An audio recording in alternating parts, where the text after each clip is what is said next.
Okay, so for those of you that don't know me, my name is Colleen Smith, and I have been with IHN for about 12 years. I'm the head administrator and program advisor, and I will be your host for today.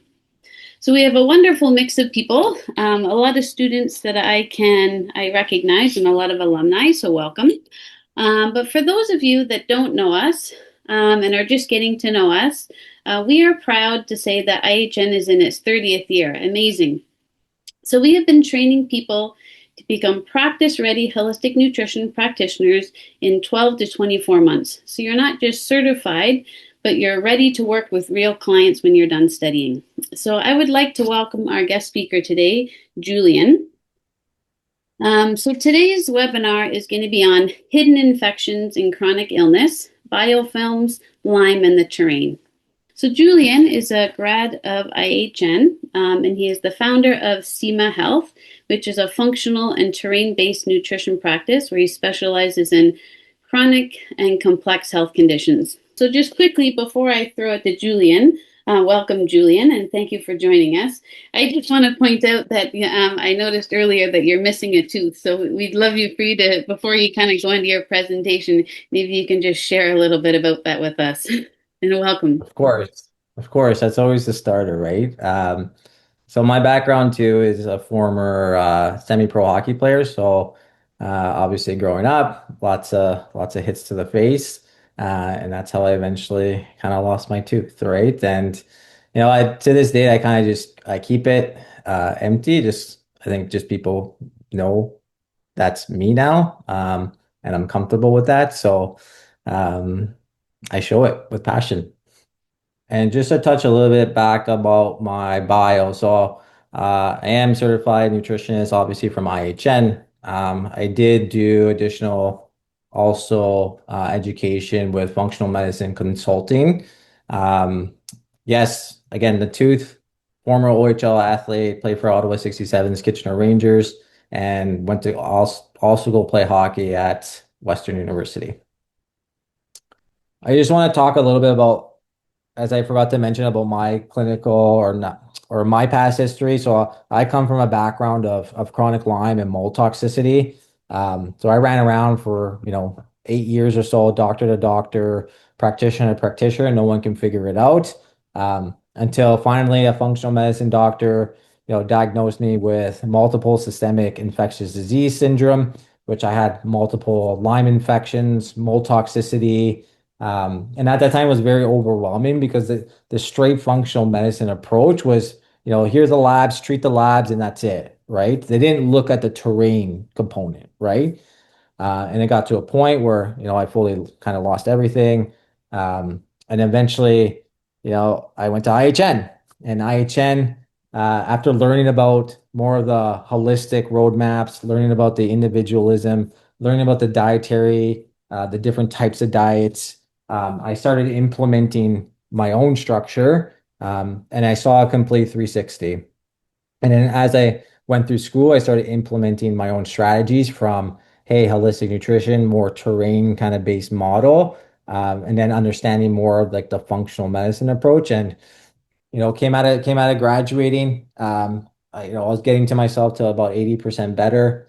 And then a year after, I got myself up to 95% better, and then kind of opened up my own practice and kind of designed it in a way where it's using kind of these foundations, right? The lifestyle measures, the diet, food as medicine, and the terrain-based approach combined with the deeper studies of like more functional medicine, understanding lab work and blood chemistry and how they tie in together, right?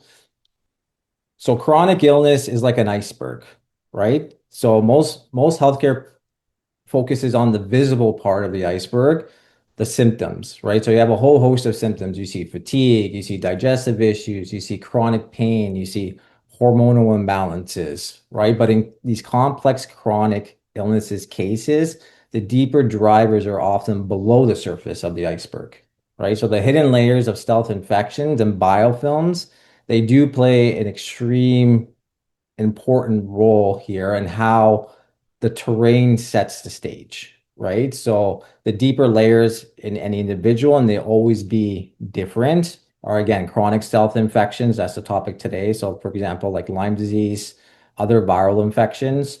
Then you get into biofilms, immune dysregulation, mitochondria stress, gut dysfunctions, the environmental illnesses like mold toxicity and mycotoxin toxicity. So again, these are all affecting the terrain of the individual and why they persist with chronic symptoms that they don't seem to stop, or they seem to get worse and worse as kind of the months and years go by, right?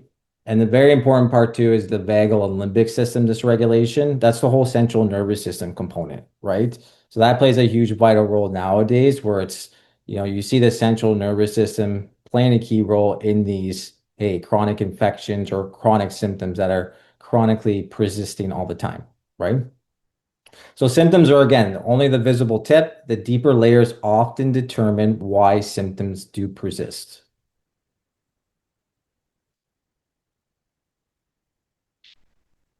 So let's get into like what are stealth infections, right? So stealth infections are microorganisms that can invade the immune system and persist in the body long term.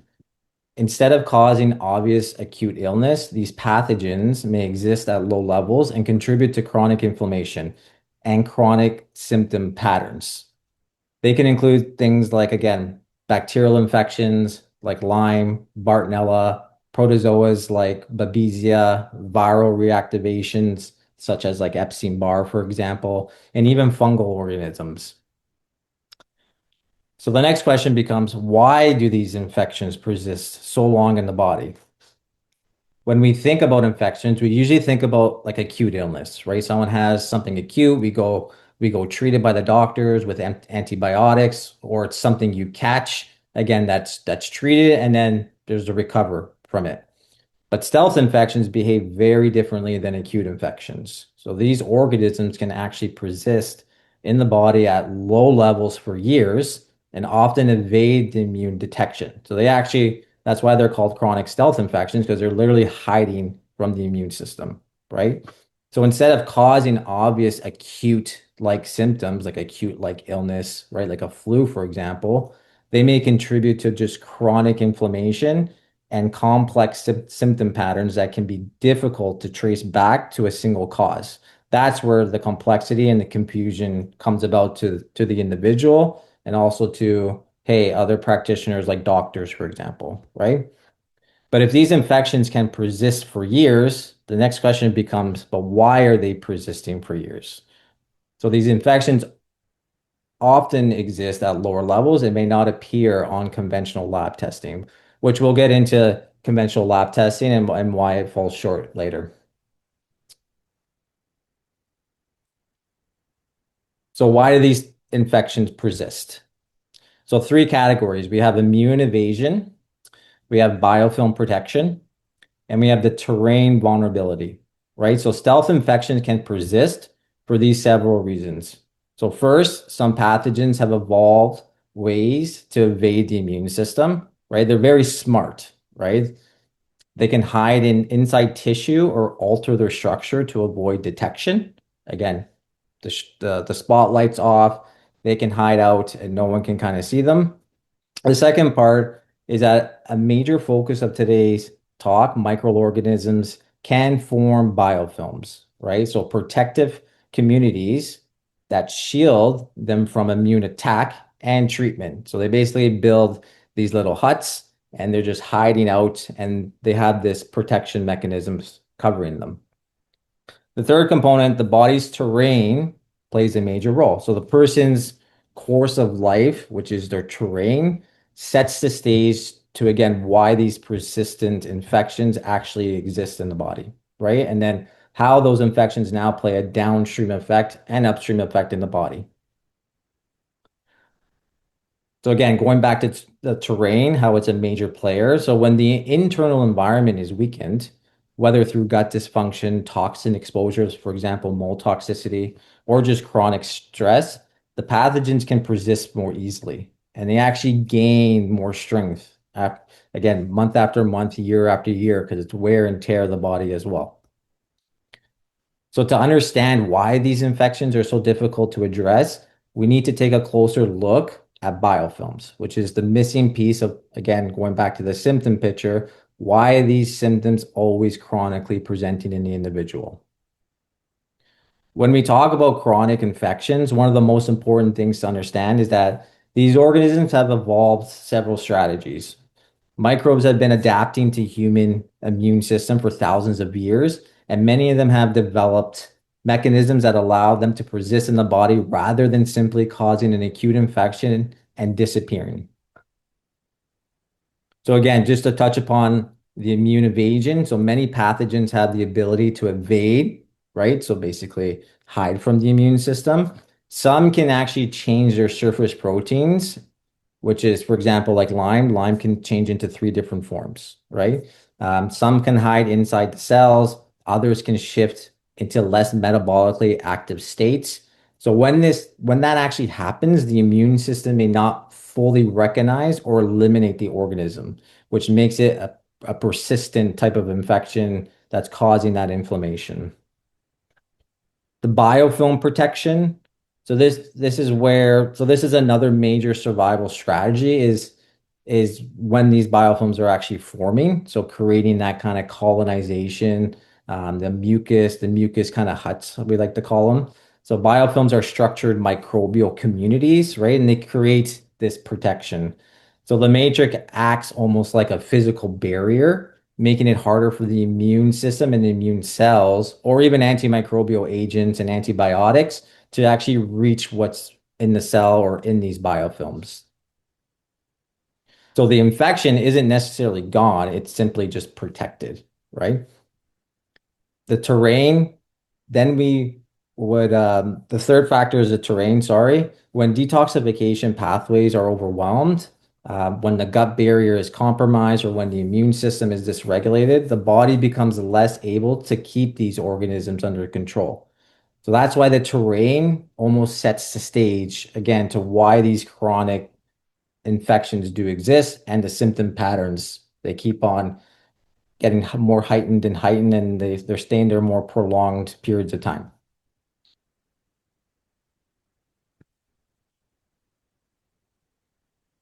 So now we get into symptom patterns.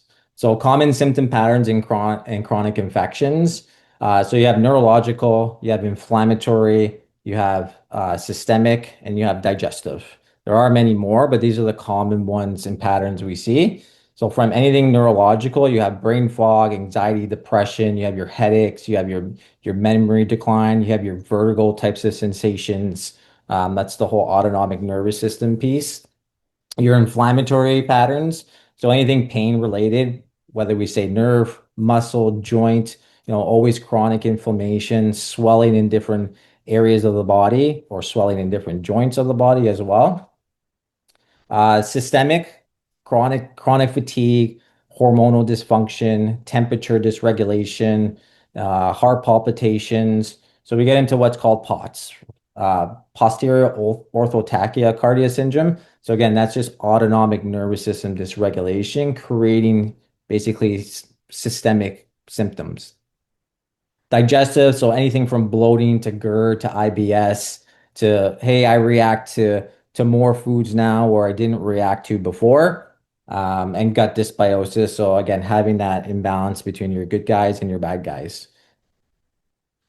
So chronic infections often affect multiple systems simultaneously, right? So when you're looking at an individual and they have multiple patterns from neurological to systemic to digestion, you have to think deeper that there's something, such as a biofilm that's creating the terrain to become even more unbalanced, which more chronic inflammation persists in the body.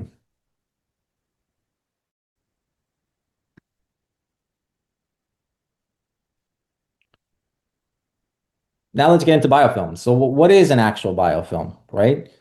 Yes, they are these colonies, these kind of huts, these mucal layers, these thick mucus that kind of hide from the immune system.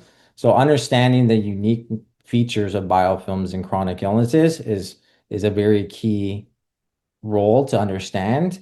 So one of the reasons why biofilms are so resilient is the structure of the matrix itself. So the matrix surrounding the microbes is composed of polysaccharides, proteins, minerals, and microbial DNA, right? And they all have its specific functions.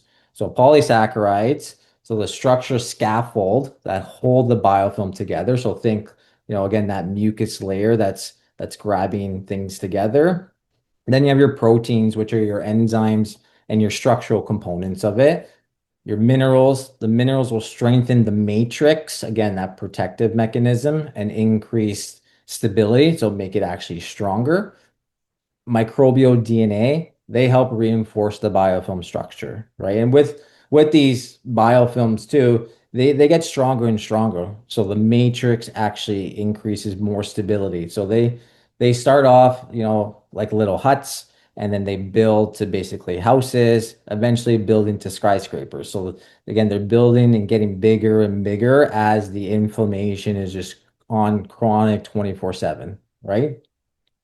So this matrix creates a protective environment that helps microbes survive immune defenses and antimicrobial or antibiotics types of treatments, right?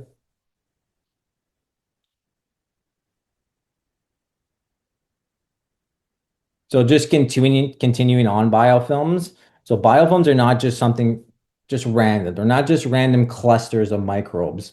They're actually highly organized microbial communities that create protective matrices around themselves. So the matrix is composed again of the polysaccharides, which you see here on the left, the proteins, the minerals, the microbial DNA. So the matrix again forms the protective environment. Then you have what's inside the biofilm. So you have the microorganisms, which is this inner layer piece. So you have things like bacteria, you have parasites, you have toxins, you have viruses, you have funguses. And then you have what's outside the biofilm. So what's almost trying to get at the biofilm is the immune system is helping to regulate the responses, right? Obviously, tag something that's bad and eliminate it. You have antibiotics, which are trying to, hey, I have an infection, an acute infection. I take an antibiotic, try to kill that organism, for example, like strep. And then you have like your herbal antimicrobials, right? So the outside, the biofilm is a protective barrier as well. So biofilms have more like a protective microbial ecosystem than individual organisms.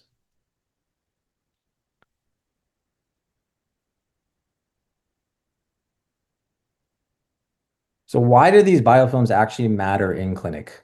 Right? So one is to protect pathogens from the immune attack, to induce an antimicrobial effectiveness, allow multiple microbes to coexist, contribute to chronic inflammation, release toxins when disrupted, right? So again, these biofilms are created because of the terrain imbalance, right? And they get stronger and stronger as time goes, which then gives the individual more chronic inflammation. So the goal with biofilms is to eventually treat the biofilm or make inroads into the biofilm, which again, going back to the layers of bacteria, viruses, funguses, they like to hide out in there, right? And they're always releasing inflammation and they're always scavenging nutrients. So that's why you see, even from a nutrient status perspective, a lot of people can be low in iron because they're just scavenging up iron or low in trace minerals, for example. Again, the bacteria, funguses, viruses inside that biofilm protective layer are scavenging all our nutrients. So we become eventually more nutrient depleted, even when someone is on, a healthier diet or even a fully organic diet, for example. They just seem to be always missing specific nutrients, which again, that always raises a red flag when there could be persistent infections and biofilm issues. So this is why chronic infections often require a strategic and phased approach. And having said that, it is a more phased approach because you just don't want to go unleashing biofilms when the body and the terrain is very unstable, right? You just release way too much and more inflammation and you cause a person to almost kind of backtrack, right?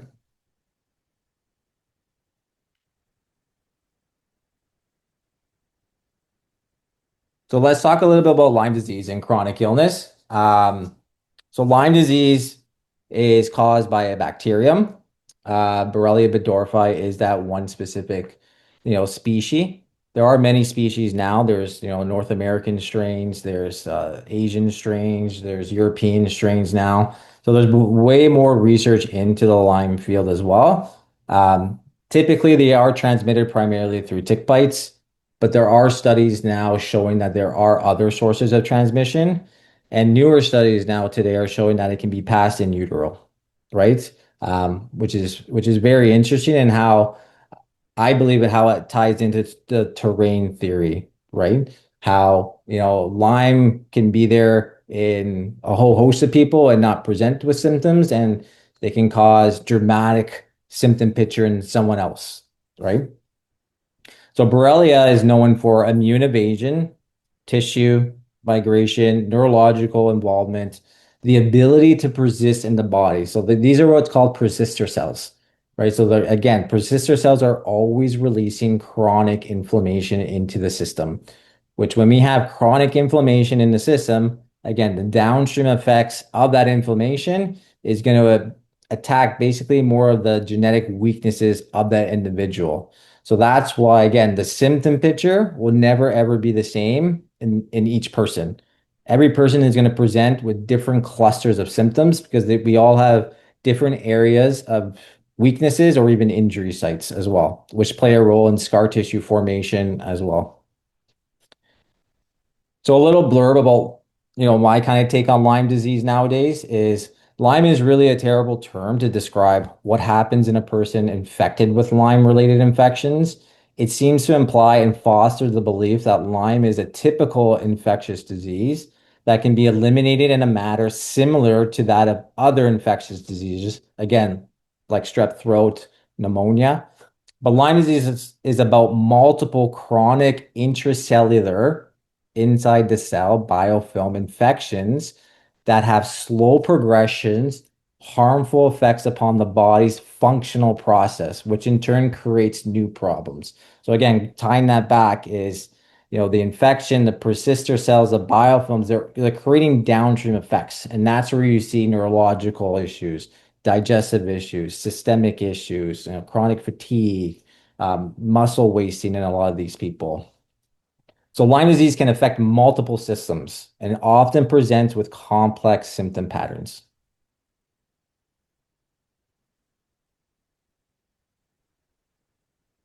So Lyme is rarely alone, right? So when someone actually has Lyme disease, um, think multiple infections, right? Don't ever just think that's Lyme by itself. So what are common is the co-infections. So ticks carry multiple infections, right? Or source of transmission does carry multiple infections. So bacteria, Bartonella. So Bartonella is actually considered, one species is cat scratch disease where, source of transmission is technically from a cat. You have your anaplasma, your Ehrlichia or your ehrlichiosis, other co-infections. Another co-infection is Babesia, and that's more of an intracellular parasite, right? So again, when you have Lyme kind of the bacterial component, and then you have Babesia, which is an intracellular parasite. So different approaches as to how, okay, why is that happening in the first place? What are potential sources of exposures, and then how to properly restore function. Then you have other microbes that are usually common with someone who has a typical diagnosis of Lyme is Mycoplasma, Chlamydia, pneumonia. And I wrote down mold too because I know it's not an organism per se, but it always plays an extreme role, especially when we talk about terrain. So most people, that have Lyme or diagnosis from Lyme, they usually have mold toxicity at the same time.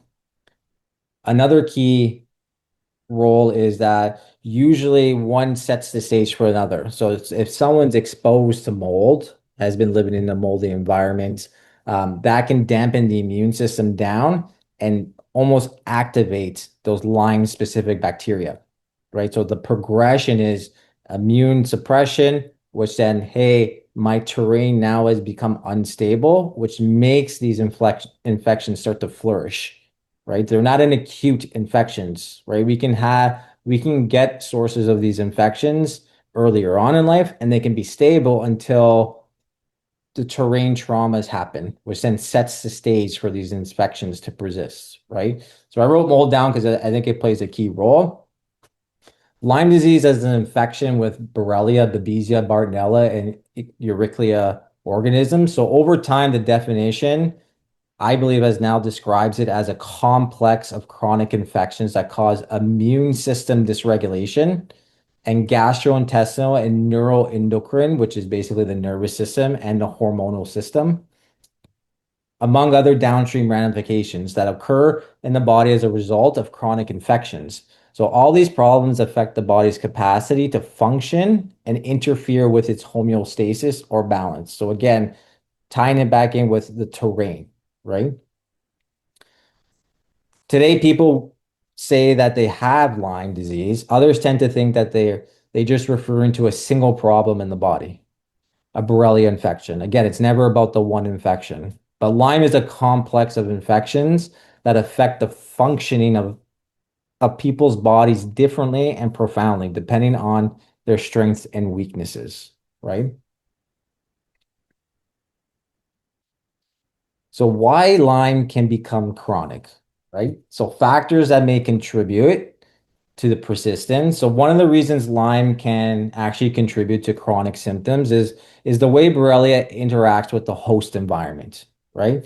So between the immune evasion, the biofilm formation, and the persistence of co-infections, the organism can persist in ways that are difficult to detect or resolve. But infection alone doesn't explain the full picture. The internal environment of the body, what we call the terrain, again, plays a major role in determining whether these organisms remain controlled or contribute to chronic disease or illnesses. Again, the terrain sets the stage for why these infections are actually persisting in the body. So the truth is for, I believe, Lyme, Borrelia has been with us for many, many years. So why there's just now an epidemic of illnesses from these organisms is that our immune system's ability to keep them at bay has recently become compromised by the toxic environment that we live in, right? So we have multiple stressors now from, hey, the go-go pace of life, the chemical exposures, the toxin exposures. You have mold toxicity issues, again, dampening down the immune system. And all these are actually setting the stage for these chronic infections to actually persist in the body or even be reactivated.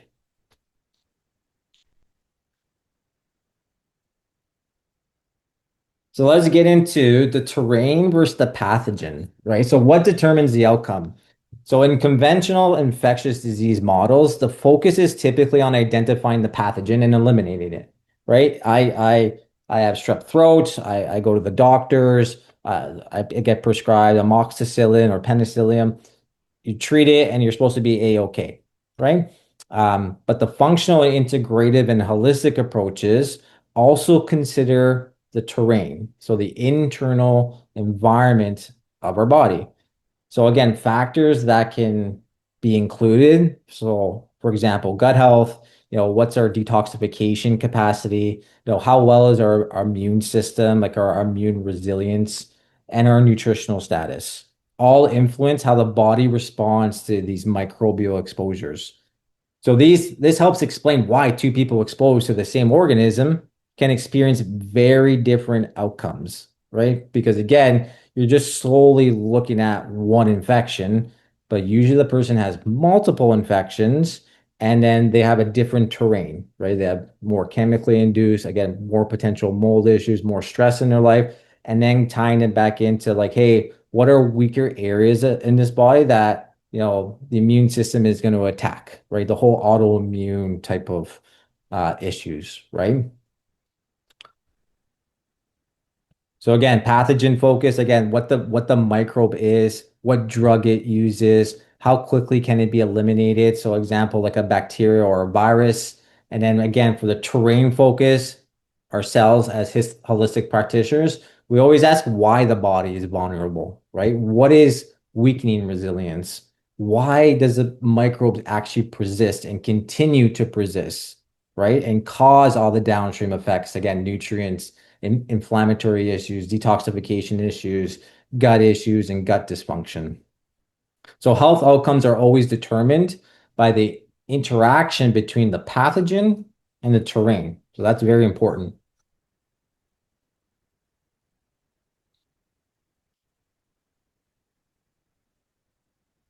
So why do some people actually develop chronic illness, right? So here's a little map, right? You have your terrain stressors, right? So you have gut dysfunction, that can trigger the terrain, cause more stress on it. You have nutritional deficiencies that put more strain on the terrain. You have your genetic susceptibilities, again, putting stress on the terrain. Mold and environmental toxins, they put a major strain on the terrain. I think it's now we're up to like 80,000 different types of chemicals now.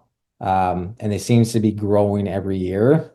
And also in the mold department, with materials, not being the same, such as wood and drywall, creating more moisture issues, especially inside buildings. So you have like your sick building syndromes where, again, all these building materials are getting contaminated with mold, and then people are living in these environments or working in these environments, which is creating that immune suppression and creating something to actually thrive in the system, like an infection, like a past chronic infection, for example. Yes, chronic stress always plays a role on the terrain, and then immune dysregulation, right? So chronic illnesses usually develops when multiple stressors overwhelm the body's resilience, right? So when you have multiple of these areas, for example, again, gut dysfunction and mold and environmental toxins and chronic stress, they set the stage again for terrain imbalance, which then leads them into a chronic illness, and the symptom patterns now persist chronically. So, as a holistic practitioner, right, it's important to understand that the clinical health and timeline of the individual in order to address the terrain imbalances plays a vital role. So the person presents with a chronic condition and symptoms, but it's the terrain where all the fixing lies, right? So that's where, our clinical intake forms, they matter, right? They're very important, right? Understanding the individual in initial sessions, right? How to put together basically their terrain to help understand, okay, what are we actually supporting in the next coming stages, and how to support the short term, and what are we working towards in the long term as well.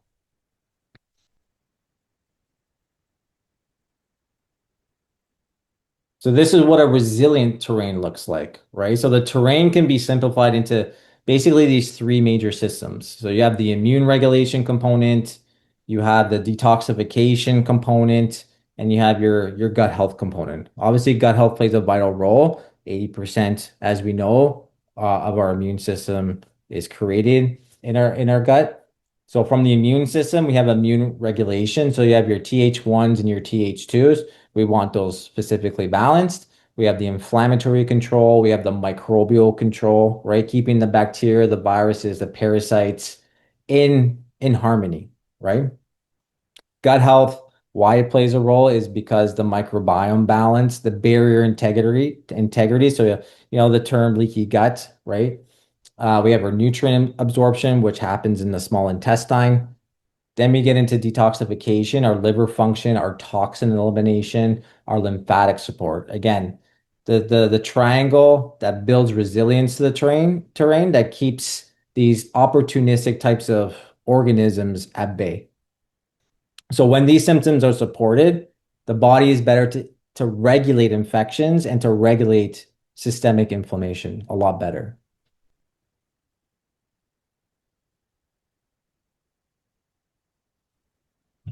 So going into now, let's talk a little bit about the conventional or the limitations in conventional testing, right? So we have conventional testing challenges and we have factors that influence the results. So testing can be a very helpful tool, right? It provides data, it gives you segue into like, hey, what organs are being more dysfunctional, from whether it's blood sugar or cholesterol, which is your lipid panels, for example. But many conventional tests rely on detecting the immune response to an infection rather than the organism itself. So factors like immune suppression, biofilm protection, and intracellular hiding can sometimes make detection obviously more difficult. That's why you won't really see a biofilm on a blood test, right? There's no technically such thing as a biofilm marker from blood work. So this approach, because of this, practitioners can often need to look at the bigger picture. So what is the bigger clinical picture in this person, including the symptom patterns, right? Do they have again multiple symptom patterns from hey digestive to neurological to chronic pain, for example? What's their history like? So again, understanding, their clinical history, even from a person that goes hiking, for example, and got sick after a hiking incident back in the day. That plays a role. If they've had water leaks in the house and past houses, it doesn't have to be a current exposure. It could be past exposures too that again suppress the terrain and functional testing when appropriate, right? So the functional testing can look at deeper microbial imbalances. It can look at obviously gut testing, looks at the GI tract, mold testing, environmental testing, tick-borne testing. We'll get into some of the testing a little bit later. But again, there are limitations and clinical context issues, right? So negative tests don't always rule out biological stressors contributing to chronic symptoms.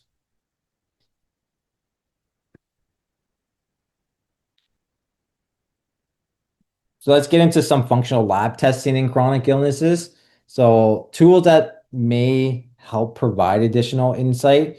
So you have labs like organic acids testing, you have microbiome stool testing, you have mycotoxin urine testing, and then you have your kind of your specialty labs like tick-borne testing, right? So organic acids testing does provide more insight into like the mitochondria, the neurotransmitter piece, the nutrient status, how well your detoxification is, right? Your methylation markers, and then your microbial metabolites, which as you see there, biofilm susceptibility. So there are markers on an organic acids test that can give you insight into potential colonization, right? Specifically, some of the mold markers like Fusarium and Aspergillus. When you see elevations in those markers, things have been long standing, right? So it doesn't confirm biofilms, but it gives you a huge clinical information as to like this person's been dealing with something for a very long time. These microorganisms have now colonized, which is very key data. So the microbiome testing, that's going to look at more like a GI map, for example. It's going to look at gut bacteria imbalances, parasites, opportunistic bacteria, candida, your digestive inflammatory markers like your secretory IgA. It does look at your leaky gut markers too. Um, when you talk about the role of mold and mycotoxins, right? These can help identify mycotoxin issues and environmental mycotoxins. So molds and mycotoxins are different. So you have molds that produce the VOC component, which is the mycotoxin piece. And then when we actually want to test internally through urine, we want to test the mycotoxins because those are obviously the more poisonous agents. And they can tell us too if the levels are really high, it can mean we're dealing with a current basically exposure, whether it's from the house or the work environment. If they're in moderate to lower ranges but still elevated, that means they've had chronic exposures in the past, and now they're playing a role because now they have other persistent infections going on at the same time, right? So it's almost like the accumulation, right? Because we can't run and hide from, the environment, right? We can't run and hide from mold. We can't run and hide from chemicals, right? But if the body's terrain and detoxification capacity is low, we're going to start to accumulate over time. And now you start to see more dysfunction and more dysfunction, right? So the terrain, again, plays such a vital role. And just to touch upon testing, testing can provide valuable clues, but results must always be interpreted with the broader clinical picture. And I forgot to mention the specifically labs for tick-borne testing. Um, you know, you don't just normally test for Lyme. So when we test for Lyme, you want to at least test what I call the three Bs. So Borrelia, Bartonella, Babesia, and you want to try and test multiple species at the same time. There are a few labs like Vibrant, California labs, and Armin labs. They're more German-based labs. They're looking at the immune system, right? Have you had past history of exposures? Do you have an acute infection or do you have reactivation of these infections, right?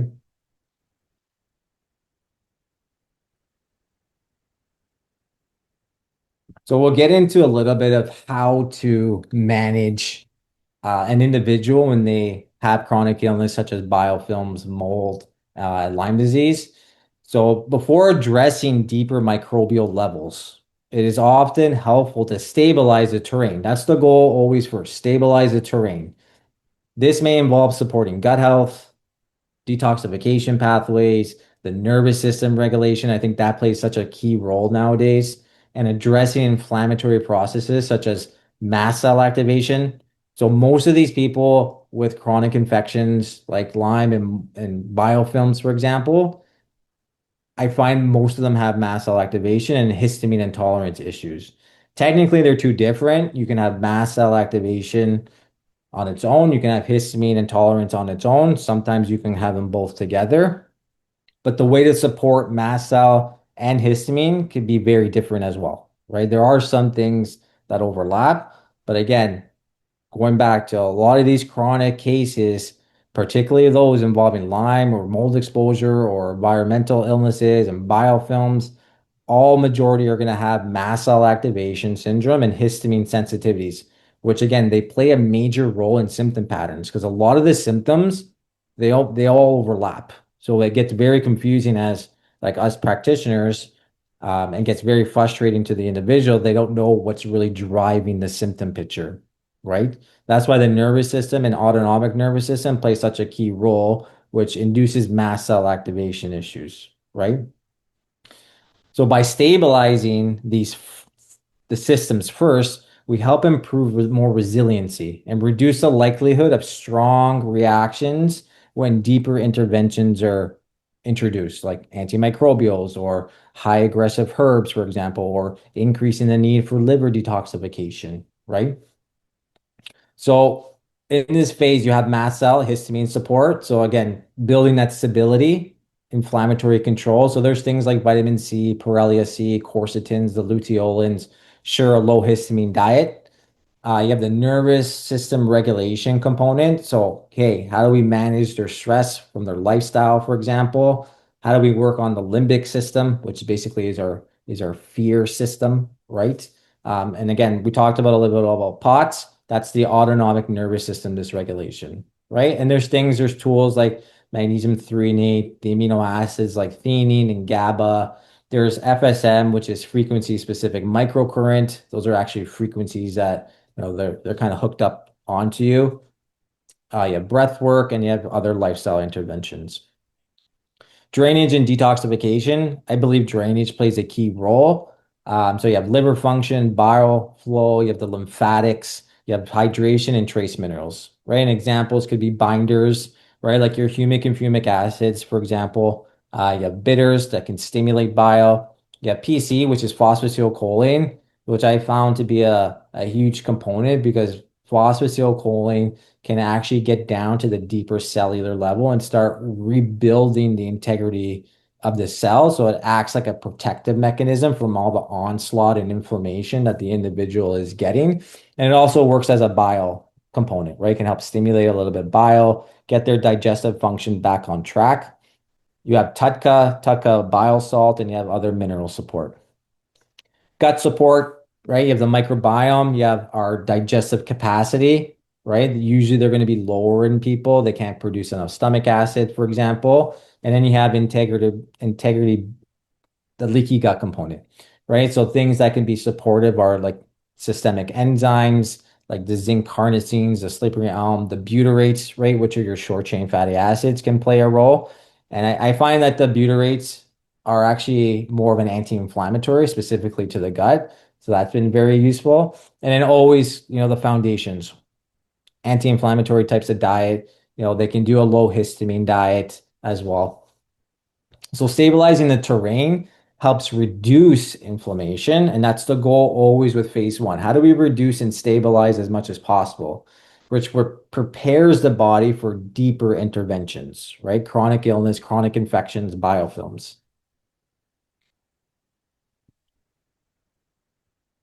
So phase two, biofilm and microbial strategy. So a gradual and strategic approach, right? So you have your biofilm support mechanisms, you have your microbial balances, and you have you as a practitioner monitoring it and what's the pace of what that individual goes. And that becomes very important too, because each person does go at a different pace. Each person reacts differently at different dosages. That's where the more complexity lies, right? So it always has to be monitored, right? Things need to be fine-tuned at times, right? But the goal is from the monitoring and pace standpoint is it's a gradual progression is important, right? Monitoring symptoms, supporting detoxification pathways. Going back to kind of the biofilm component, right? Obviously, we want to disrupt the protective, matrix, right? Going back to what the structure is of a biofilm, and then what's potentially in that biofilm. There's going to be viruses, there's going to be bacteria, there's going to be, yeast and fungal organisms, but you can't test what's in the biofilm, right? So that's another important thing to consider is that when you're getting into biofilm types of support, you have to make sure that, hey, you're going to unleash kind of what's been hiding, right? So possible strategies, obviously systemic enzymes, biofilm targeting nutrients, the gradual introduction of therapy. So people have to go more of a lower and slower pace. Um, so the microbial balance, again, once you're opening up kind of a biofilm piece, you're degrading kind of that mucus layer that's opening kind of Pandora's box. Um, you want to include antimicrobial herbs.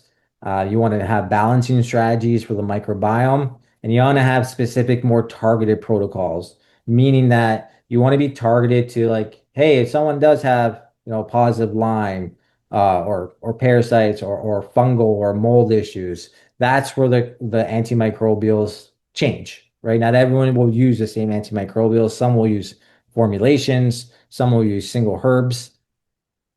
On the right side, you see kind of examples. So more of a systemic enzyme. You have like your serrapeptase, your nattokinase, you have your lumber kinase. So lumber kinase is 16 times more stronger than nattokinase. Obviously, it's in that fibrin mesh component, which is again people with blood clotting issues or plaque issues. Again, that's just systemic inflammation. Also, lumber kinase, if someone has positive Bartonella infection, so co-infection of Lyme, because Bartonella infects the red blood cells and the lining of the vascular system, lumber kinase is able to go break up those fibrin matrices, right? So that even the targeted systemic enzymes could be useful for different infections. You have lysosomes, so egg whites, they help break up that mucus layer, right? That's protecting that biofilm. And then stevia is actually used now to open up biofilms. There's been more studies in the last few years on stevia for treating Lyme disease because Lyme disease does have a biofilm component to it. So stevia can actually lower the load of Borrelia infection because it's helping with the biofilm piece, right? Other antimicrobials, so these are more specific to the topic today with Lyme and chronic infection. So you have cat's claw, Chinese skullcap, you have Hautunia, you have cryptolepis. I put methylene blue in there because it is more studied to treat more Bartonella again types of infections, right? Then we have our drainage and detox report. So homeopathics, example, like the Undas, the Dr. Reckwoods. You have Mangista, so that Mangista is a big lymphatic tonic. Same with clevers, right? Two big lymphatic types of herbs. You have mushrooms, which can actually regulate the immune system, which could help with drainage and detoxification. You have dandelion specifically to the liver, and then you have molybdenum. And molybdenum is a piece where if individuals have sulfur sensitivities, so if a client is reacting to the cruciferous vegetable family, like your broccolis, your cauliflowers, for example, that gives you an indication to sulfur intolerances. And molybdenum is a piece where it can support the sulfation pathways, right? Because everything has to be metabolized through the liver. So molybdenum supports the breakdown of sulfur, right? If I have high sulfur coming into the system, the supply coming in, I need something that needs that support now. So addressing biofilms and microbes requires a strategic and individual approach. Again, everyone's going to present very differently. Most have different clusters of symptoms. Again, understanding the whole clinical history, which is their whole terrain. That's how you start to phase out, okay, what are we stabilizing first, right? How do we calm the system down? How do we calm the inflammation down? And all those pieces again are very different.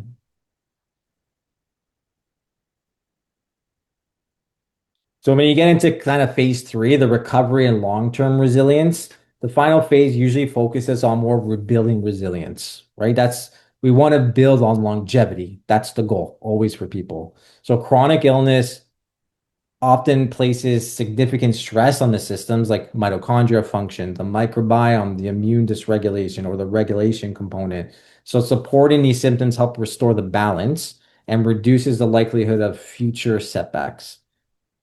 So ultimately, the goal isn't just removing the pathogens, right?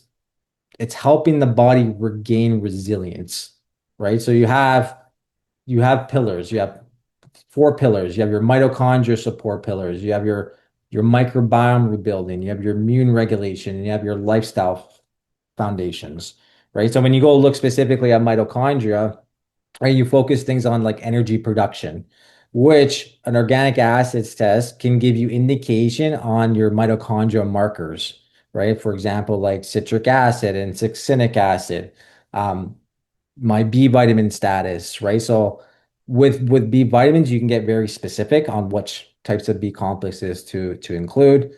Other nutrients are like CoQ10, magnesium. So these all improve the cellular turnover and the cellular function for ATP production.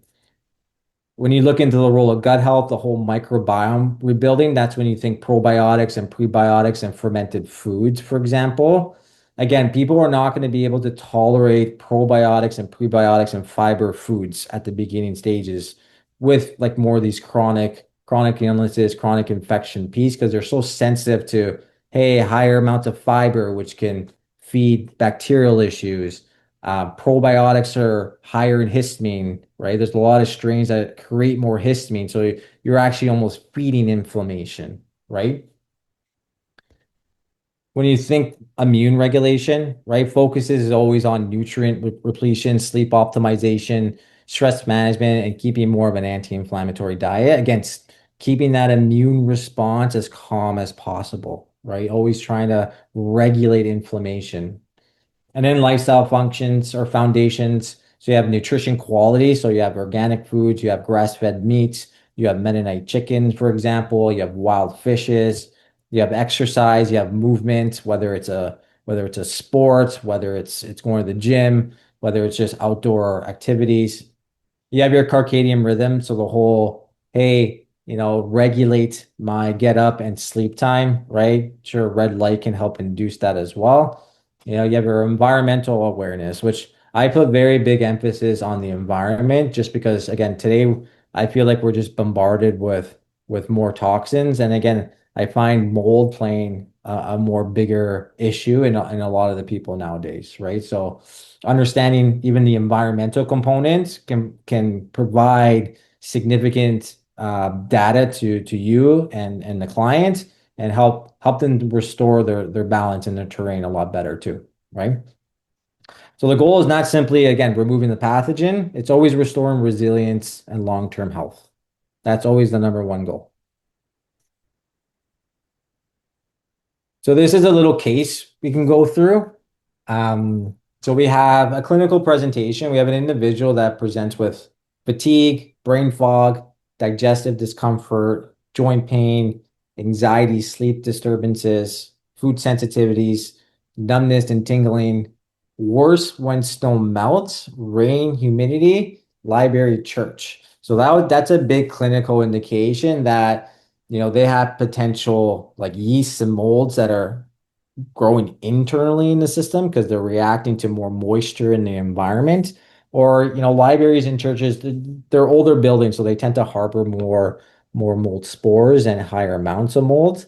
So again, tying it back into, what we learned is what multiple system symptoms with no clear diagnosis, and looking at those kind of pillars of, hey, neurological, hey, gut, hey, pain. So things are happening in multiple areas of the body. They're not just isolated to like, hey, I just have IBS, right? No, they have IBS. They have neurological involvement. They have mood dysregulation. They have chronic pain or knee pains, or they have neuropathy, a whole host of systemic types of symptoms, right? And that's where you kind of see in this clinical picture here, where you have digestive, you have the neurological component, you have the numbness and tingling, which is potentially blood circulation component too, right?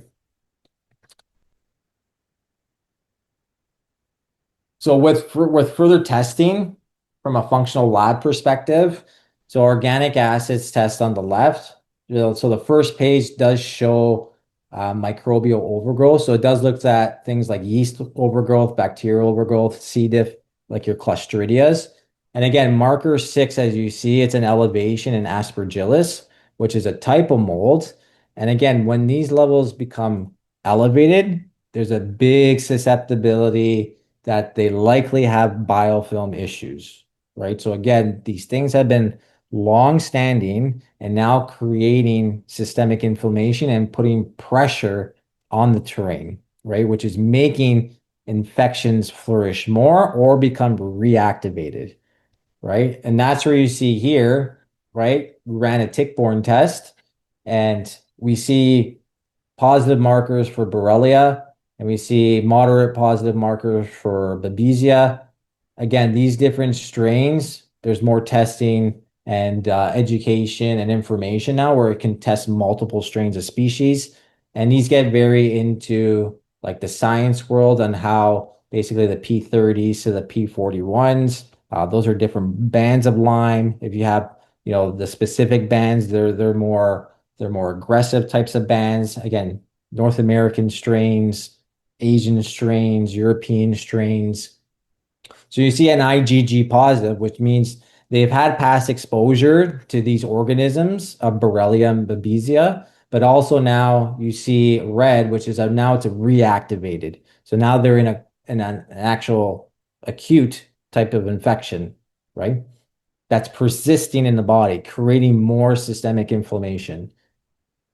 We did run a mycotoxin test. So again, high levels of orchotoxin here. You see elevations. You see elevations in the creatinine levels, which mean it's putting a lot of pressure on the kidneys, right? And mycotoxins, key point to that, they put a lot of pressure on kidneys. So even with clients, when they have like kidney disorders or kidney issues, always look for environmental toxicants.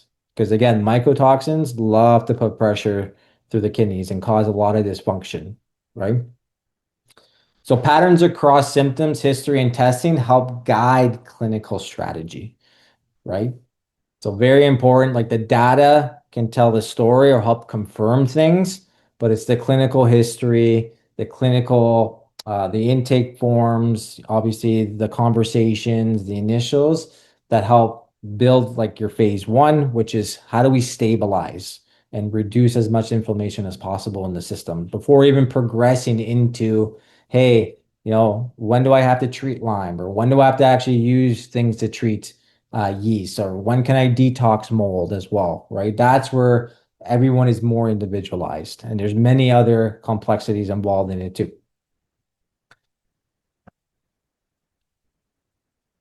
So key takeaways and closing message.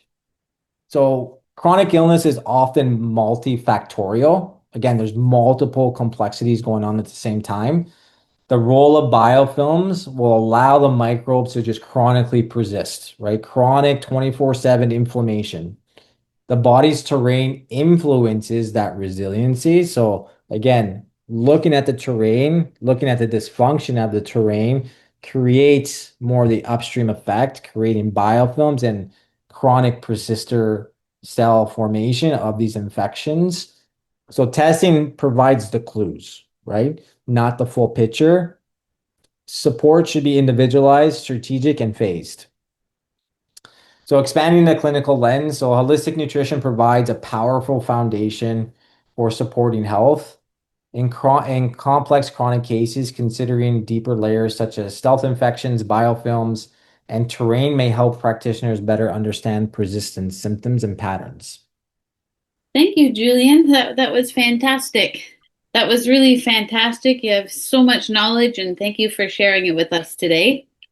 So if anybody has questions, either put them into the chat in the Q&A, and then I'm going to read them, and then Julian can answer them. So, I okay. So Jessica, so if someone suffers from parasites, mold, etc., would you recommend testing every year to make sure these infections aren't creeping back in the body? Would I test for them again? Is that the question? Yeah, like would you do yearly testing just to make sure they're not creeping back?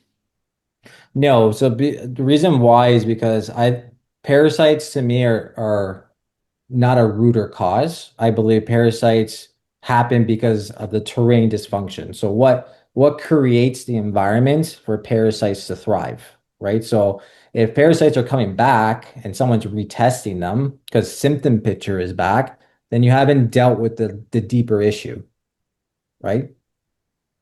Hmm. Okay. So Shelley, she said, I see some of the treatments would require a physician to order some tests, right, an RX or other supports. How does a CNP running a clinic like you work with clients who need this broad spectrum of approaches? So a lot of the functional lab testing we actually have access to. Um, so Advexia is an online provider for nutritionists and for MDs and naturopaths where they can do blood draw on that test on that portal. But at Vexia, you have access to different labs that do organic acids testing. You have Vibrant America or Vibrant Wellness. They do the more the tick-borne testing. They also have like gut zoomers and neural zoomers, so other specialized labs. Again, we're not eligible to do blood draw, right? But we're eligible to do urine, stool, saliva, swab testing. So it's not about out of our reach, right? When we talk about prescriptions, yes, I mean, we can't prescribe, you know, RXs, right? No. Um, but we can, we have toolkits of different supplements, right? Different herbals, right? Different vitamins and nutrients that support the individual, right? But in regards to testing, yes, we have eligibility to a lot of testing. Okay. Someone was asking about the name of that one testing company. Can you maybe spell it so people know? The Avexia? Is that what it was? Yeah, I always misspell it. I think it's AV. It's Vexia. Should I type it in the chat? Sure. Yeah, why not? Okay, so while you're doing that, I'm gonna read the next question. So, if tested negative for Lyme, but elevated white blood cell count and inflammation in brain as determined by an MRI, could that be a biofilm issue? Yes, for sure. Because with Lyme testing, like if someone has a negative Lyme test from conventional medicine, those will 99% of the time be negative because they're only testing one strain when it comes to blood draw. And usually you have to catch it within 24 hours because Lyme does not live in the bloodstream. It becomes chronic after, I would say, less than 24 hours now, right? Mhm. So they'll get a negative and then they'll forget about it, right? But then even if they do get a positive, which is very rare, their course of action is to prescribe one dose of an antibiotic, which is not going to work at all. So then people will present with symptoms, a month after, 2 months after, a year after, but then they're not really identifying kind of the main issues now, right? Because the whole doctor approach with the blood draw test, again, most of the time it's going to come back negative. So they kind of put it under the rug. And then, now people are complaining and now they're doing MRIs and CAT scans. you see a lot of inflammation, but there's still no root cause to that from their end either, right? So that's where like the functional labs help tie into like blood chemistry labs, where it can look at the deeper picture. It can look at terrain imbalances like microbial levels, mitochondria, nutritional status, and then it can look at infections too, whether bacterial, whether yeast, whether if you're looking for Lyme or tick-borne infections as well. And then how I guess our role too is how do we combine all that information and how do we structure it for someone too? Okay, so when dealing with some mold in the house as we speak, what can I do right now to reduce the effects and keep my immunity up before working on the deeper detox? And then she said, very informative presentation. Thank you. So with whole like sick building syndrome, which is basically mold inside the house, I mean, we always want to investigate, okay, well, why is there mold in the house? Whether there's like a water leak, like under a sink, for example, or the toilets or the bathrooms, for example. Other reasons like high moisture levels can create it. So keeping moisture levels below 50. I mean, it's winter now, so I mean, but if you're in Vancouver, usually humidity increases, right? Moisture. Um, Opening windows, airing out the house, right? That can provide an effect. Get the spore counts out. Cleaning and dusting. So molds and mycotoxins, they like to settle on dust. So if we have less dust in the house, we have less spore counts. And the goal is to reduce spore counts that increase inflammation in the person, right? Going on aggressive detoxes, that's a no-no, right? I see people go crazy backwards because it's like you're being exposed, so your immune system is driving, which it's shutting down its detoxification pathways, and you're trying to upregulate those pathways, and now you're just like re-intoxicating yourself, right? So sometimes it's more simple is better. Like even mast cell support, right? Just to help calm the nervous system. Again, cleaning, dust cleaning, small particle cleaning, very important. Moisture levels, very important. And then airing out the house while investigation is process. You can do ERMI testing, which is obviously a dust test of your house. I have a few building biologists that look at the science of the house, look at again, foundational, where moisture is coming from potentially. Is there a water leak behind the drywall that you cannot see? So in the environmental world, yeah, it does get complex, right? But those are simple things to reduce exposure. Dust cleaning, again, airing out the house, keeping humidity levels under control, right? And then obviously anti-inflammatory diet, but no detoxes. No, that's a no-no. Okay, next question. Have you worked with PEMF and frequency to address Lyme and co-infections? I haven't personally.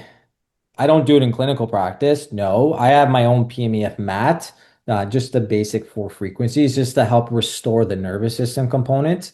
I do have clients that do also work with frequencies, like they do like the Rife machines, for example. We're using it in combination, so they're doing their sessions, and then we're using targeted like microbial support that's treating their infections.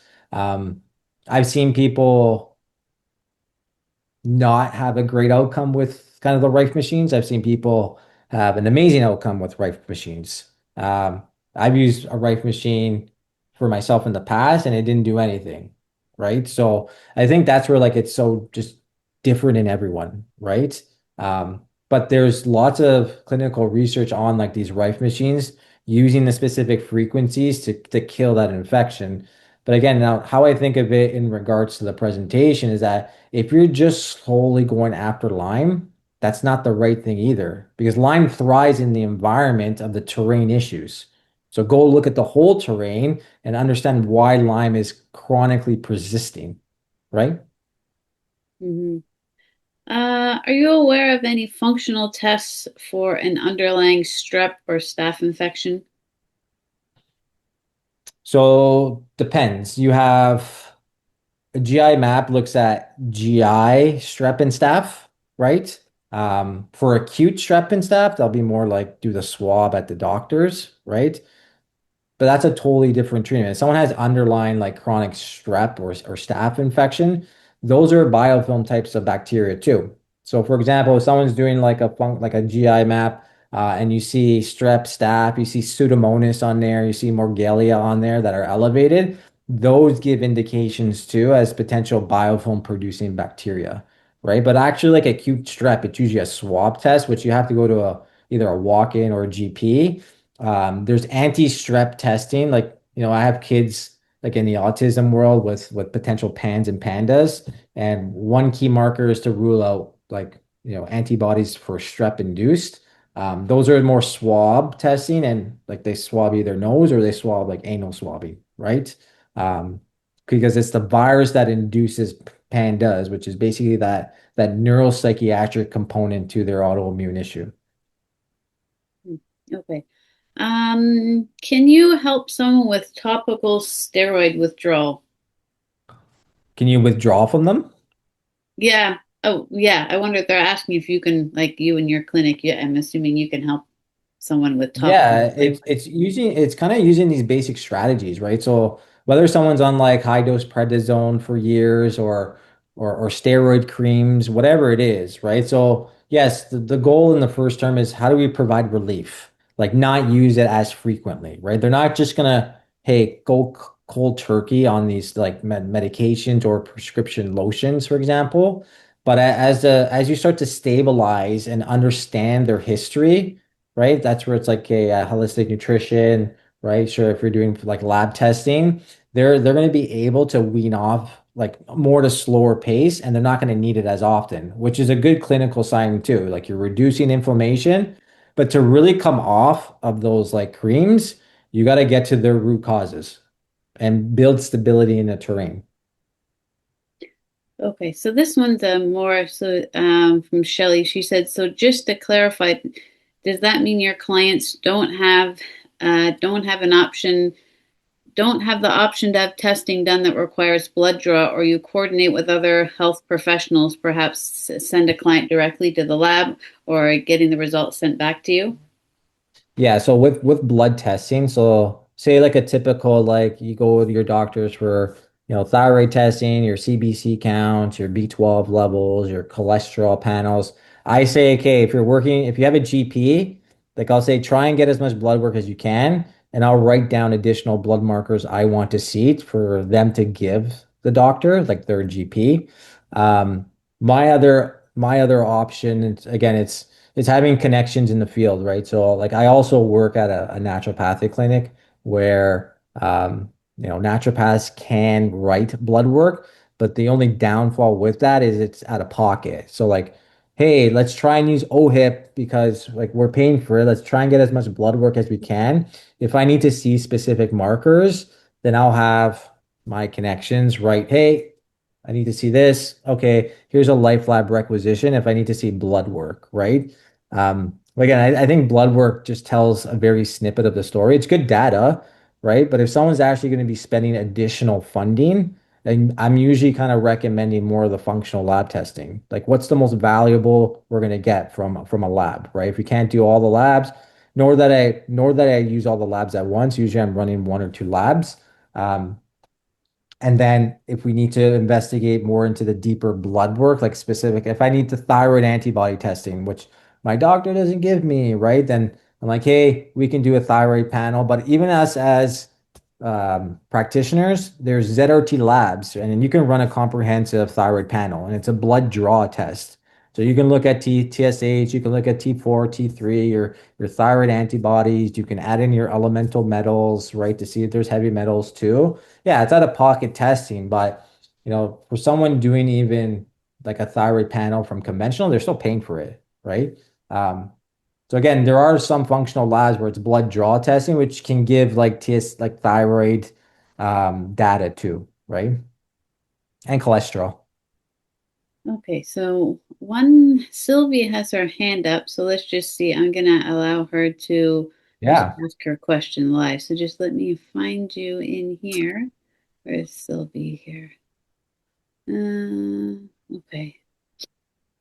Oh, there we go. Okay, so okay, you can ask your question, Sylvie. Oh, is she still there? Okay, maybe we'll come back to her. Okay, so the next question is, can it be beneficial to do an OAT test after a positive H. pylori on blood and breath test? I would definitely run an organic acid test. I would recommend it because again, H. pylori is not H. pylori thrives because of downstream issues, right? So a lot of people today have H. pylori and they're treating H. pylori with like three antibiotics, whatever, even natural courses. But again, H. pylori is opportunistic, right? So given the environment, the deeper down terrain issues, it thrives. So if I want more data in the person to understand more about them from a functional side, I'm gonna run an organic acids test and not a GI test, right? Because it like GI tests can look at H. pylori. I don't really care to look at that because you already had positive from like conventional. I want to know more downstream issues. Is there more systemic yeast? Is there more other bacteria? Is there potential like mold and biofilms? What's presented on an organic acids test too? Plus, it gives me more data into like neurotransmitters, your inflammatory pathways, your methylations, how well you're detoxing your B vitamin status. So it's always value of what you're recommending to the client too, right? Not just, hey, these tests are all fancy. It's like, no, understand what you're getting for that person. Like, what are you going to detect? What are you trying to go more understand that potentially missing too, right? Not just like H. pylori, do a stool test. No, because H. pylori thrives in the environment where the terrain is dysfunctional. The downstream issues are there. It's creating H. pylori to thrive and be active and be positive from testing. Okay, so what about BIE? I've also had no luck with Rife. BIE has been the only thing that helped me with Lyme. Yeah, BIE. My favorite colleague, Lisa, does it. She's great. I think BIE provides tremendous support, right? Um, so it can help manage the symptoms of Lyme, which is good. You're keeping that, infection from releasing or giving the symptom picture of that individual, right? I think the thing is when someone does like BIE, is there like how long are you doing it for? Right? Like how many sessions? Usually with Lyme, you're doing around like 7 to 9 sessions, for example. And then it's like when you're coming off of it, how long does it last? Right. So I think it's important too, like whoever the practitioner is for BIE is incorporating other factors and individualism to like that person's health history too, which then makes them more stabilized so they can use BIE in those according sessions with factors that are customizable to them, like different food recommendation, different supplement recommendations, whatever it may be. So then when their sessions are done and they feel great, that doesn't return. That almost goes back to the terrain theory too, technically, right? And someone can have just uh, like minimal infections, right? Someone can have more infections, someone can have more toxicity too. So then that changes the duration of potential support mechanisms long term as well, right? What's the body dealing with? What has it accumulated, right? How much is stored in tissue, right? So I found like with BIE, I've done BIE myself, not that I'm like against it. It didn't work for me, right? Maybe because I was just very toxic and mold and all that stuff. Because I think with BIE, you can do mold now on it, right? Because I think I communicated that with Lisa. Because we're trying to work together too, how to incorporate BIE and functional and holistic nutrition. So now you can test like different fungal and mold spores, which then, if they're coming back like strongly reacted to them, it's like on my end, I'm like, okay, is there an active exposure in the house? Right. So we're trying to get more clinical data at the end of the day to help support the individual, right? That's really causing the majority of symptoms and then go restore the terrain again. Everything always resorts back to terrain, but it's the individualism too. Okay, so where would I go to get tested for mold exposure? Is that a regular IgE test clinic, or do the tests specifically outline the presence of biofilms, or is it a different test altogether? I've been living Yes, with a so leaky roof. Mhm. so if you want to test internally, right? You want to test mycotoxins, right? So organic acids test different than a mycotoxin panel. So mycotoxin panel measure the VOCs, the volatile organic chemical components, so the poisonous agents that are mycotoxins, right? But it's same kind of test where it's urine. You pee in a cup, send it to the lab, right? So that measures when you want to measure internally, it's mycotoxins, right? Not molds, because there's molds inside a household, like indoor, outdoor molds, and not all of them are poisonous, and not all of them cause harm. If they're releasing mycotoxins, again, that's like the poisonous agent, the VOC component. When you're testing from an environment standpoint, there's three ways. So there's a building biologist, so a proper building biologist. They come test your whole home. They test for mold, mycotoxins. They test for VOCs, formaldehydes, chemical load. The second component is like doing things yourself. So I use immunolytics as a lab, and ERMI testing, right? ERMI testing is the most cost affordable. It's just basically a Swiffer test. And basically you Swiffer your house. It collects dust particles, and the lab measures and weighs the spore count and looks at, hey, what are the most poisonous spores like Stachybotrys, which is toxic black mold, and it puts it on a weighing schedule. The problem with an ERMI, it just tells you that there's a problem in the house, but it doesn't isolate the problem, right? And same thing as like a human and a house, you want to find the root cause of where that exposure is coming from. The third option, which I find great now. I know there's controversy over it, but I work with a woman in Ottawa.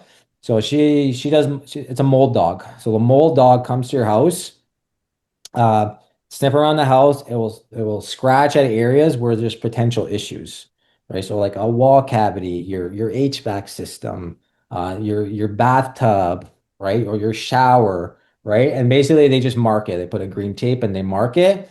So how I would say too is, okay, if you have an ERMI test, okay, problem in the house, okay, mold dog can actually isolate an area, because if it's scratching at the drywall, right, that makes it more valuable for me to cut a hole and see what's going on behind the drywall, because you won't see an active exposure unless it's coming through the wall, right? Because there's sometimes like roof leaks, right? Roof leaks, water gets in behind and you won't even see it, right? But you have high levels of moisture creating spores all in the back of the drywall and the wood framing. So a mold dog can actually scratch and detect, and then when someone actually puts a camera in, they use a little camera, they cut a hole, and voila, you see all water and moisture issues. And basically you see the black dots, which that's visible black mold. That's not good, right? But mold is like invisible too. Someone can live in a brand new house, still have mold issues, because it's all like building science, moisture issues, the dehumidifiers, the HVAC systems, the humidifiers, right? The structural component of the house. Like there's way more.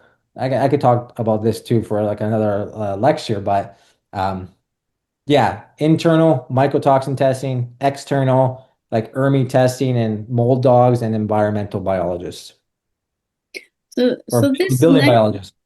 this next one, you may have partially answered it, but if there's anything you want to add on, is there an easy way to determine if you have mold contamination in your home?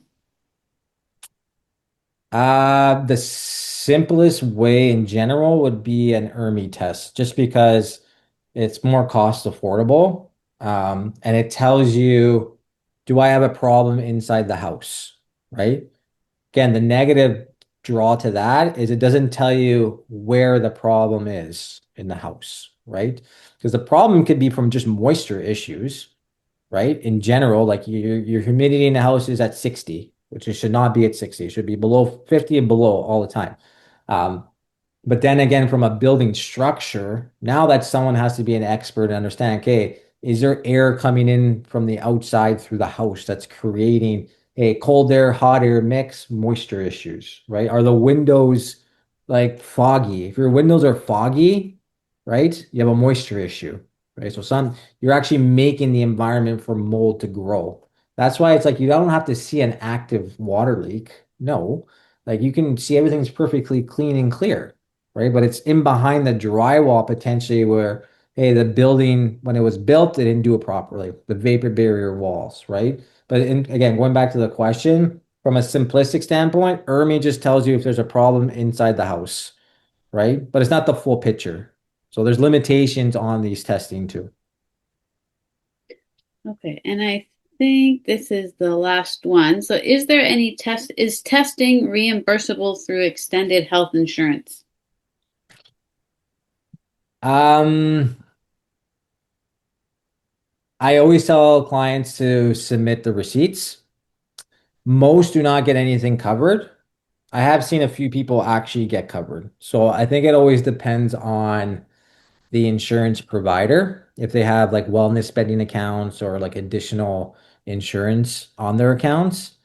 If I'm working at the clinic, I'll run the testing under the naturopath name, and then they can submit it under the ND name and use their insurance money, whatever they have, in order to pay for whatever amount on the test. It won't cover the whole test because the tests are some of them are very expensive, right? So if I'm running it through the clinic under an MD name, the majority of the time they get covered. There are some people that don't.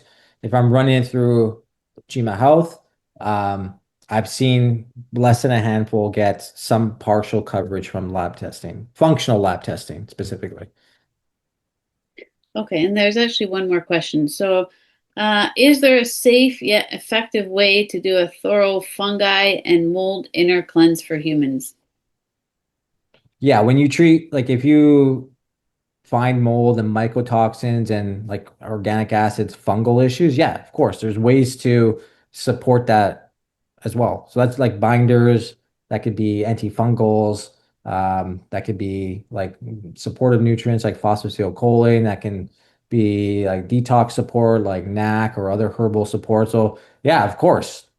Of course, just like anything else, just like bacteria, just like um, well, viruses, they're a little bit different, but with mold, like you want to treat mold longer, right? So mold treatment is usually 6 to 12 months, right? To fully like get those mycotoxins, get them out of from tissue, right? Get them excreted from the kidneys, for example. So someone can be feeling better at the 3 month mark, 5 month mark, or 6 month mark, but you should always continue for at least, I would say, up to a year, right? Because again, they're still getting exposed, whether they've remediated their environment, you're still getting some low level of exposure. But to excrete all these, it takes a long time, right? So even if a person's getting to like 98, 99%, like amazing, I still kind of continue for at least 3 months after, just to make sure it's comes out. Because again, I'm trying to support their terrain. So their terrain tells me mold exposure for X amount of years, right? I want to make sure that I'm, doing it for the X amount of time, 8 to 12 months, even though they feel better, just to make sure the terrain doesn't collapse in the future, right? Okay, so I think that's all the questions we have. So thank you. You were very good Right. at answering questions. You have a lot of information to share.